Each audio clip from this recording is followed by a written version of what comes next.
Recep Tayyip Erdoğan geçen 20 ýylyň uly bölегini Türkiýanyň syýasy durmuşynyň edil ýüreginde geçiren adam.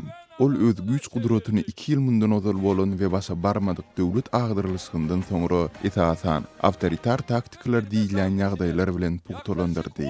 Pikir sorulşyklaryň görkezişi ýaly Erdoğan ygtyýarlygy täzeden güýçlendirilen prezidentlige 24-nji iýunda birinji tapgyrda gaýtadan saýlanar diýen pikirden ugralynýar. Emma barlyklar Adalet we Galkynyş partiýasy, ýagny AKP-niň Türkiýanyň parlamentine edýän kontrollugynyň hop astynda bolmagynyň Erdoğanyň güç gudratynyň çäklenmeginiň mümkindigini de görkezýär.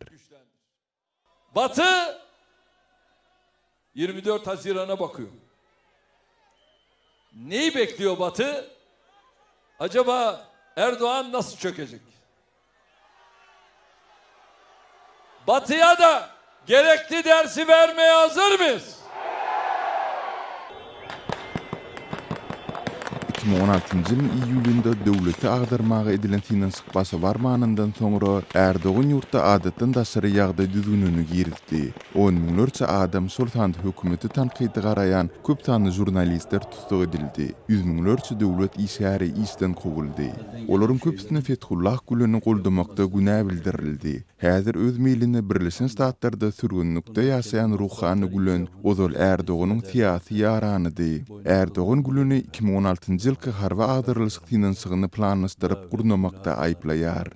Biz bu teröristi istiyoruz, bize vermiyor.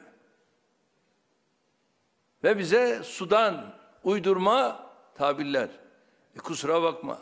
Sen bunu vermiyorsan, bundan sonra sen bizden herhangi bir teröristi istediğin zaman bu fakir bu görevde olduğu sürece o teröristi alamazsın. Gülen Erdoğan bir diktatör ýaly herekide edýär diýip duýduruş berdi. Toplumun genelinden gelebilecek tepkiler karşısında tavrını değiştirebilir. Başa çıkamayacağını anlayınca olduğu yerde kalabilmek için zannediyorum kovduğu, ayaklarının altına alıp çiğnediği insanların ayaklarına da kapanabilir. Bu türlü insanların karakterleri öyledir yani. Bütün diktatörler öyledir.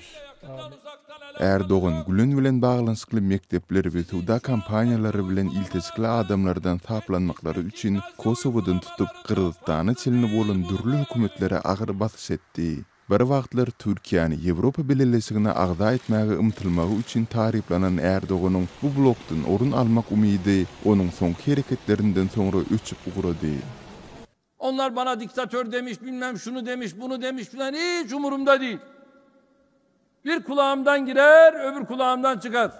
Erdoğan'ın partiýasynyň düzünleri onuň 4-nji ýylyk premier minister bolmagyna ýol bermeýärdi. Şol sebäpden ol 2014-nji ýylda prezidentligi dalas edip bu wezipe boýunça ýurtda geçirilen ilkinji güni taýlawy gazandy. Ol 24-nji iýunda planlaşdyrylan taýlawlarda hem ileri tutulýan kandidat. Ýöne onuň ilkinji tapgyrda gerekli 50% gazanyp biljekdigi belli däl. Esasy opozisiýa bolan Respublikan Halk Partiýasy CHP geçen 15 ýyl çemesi döwürde Erdoğan häkimet başyndaky hiç bir taýlawda ýeňiji bolan partiýa däl.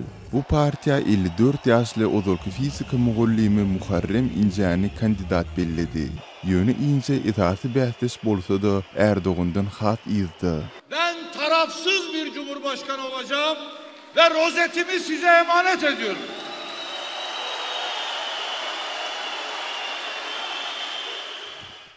There is a possibility for the CHP's opposition candidate to defeat Erdogan in the second round if he can capture the Kurdish votes. But I think more importantly, if he can appeal to the country's religious conservatives who want to make sure that the religious freedoms that they have enjoyed under Erdogan's rule will remain in place. Erdoğan'ın partiýasynyň parlamentdaky ykbalynyň Kürtlerin tarapyny çalýan opozisiýon partiýa HDP-niň ýeterli orun gazanyp gazanmanlygyna bagly bolmagy mümkin. Bu partiýanyň prezident kandidaty Salahattin Demirtaş döwlet howpsuzlygy bilen bagly dürli aýplamalar sebäpli häzir 20 ay bäri kadet prosesine garaşyp türmede otyr. Muňa garamazdan ol 17-nji iýunda türmede oturan ýerinden saýlaw kampaniýasy esasynda çykyş etdi. Bu hem tutuş ýurtda telewiziýa arkaly görkezildi. Analistçiler bu çykyşyň onuň partiýasyna ýeterlik ses getirmegi mümkin diýerler. Orset bilen Eýran çylsyrmly ýaranlyklara daýanyp, goňşy Siriýede barýan raýat urşuny garşanlaryndan soňra NATO agzasy Türkiýe bu ýurtlara ýakynlaşdy. Türkiýe hemişe-de gündogur bilen günwataryň arasynda bir çatyryk bolup durýardy. Dindar musulman bolan Erdogan 2003-nji ýyldan bäri öz ýurduny ýa premier minister ýa-da prezident bolup dolandyryp gelýär.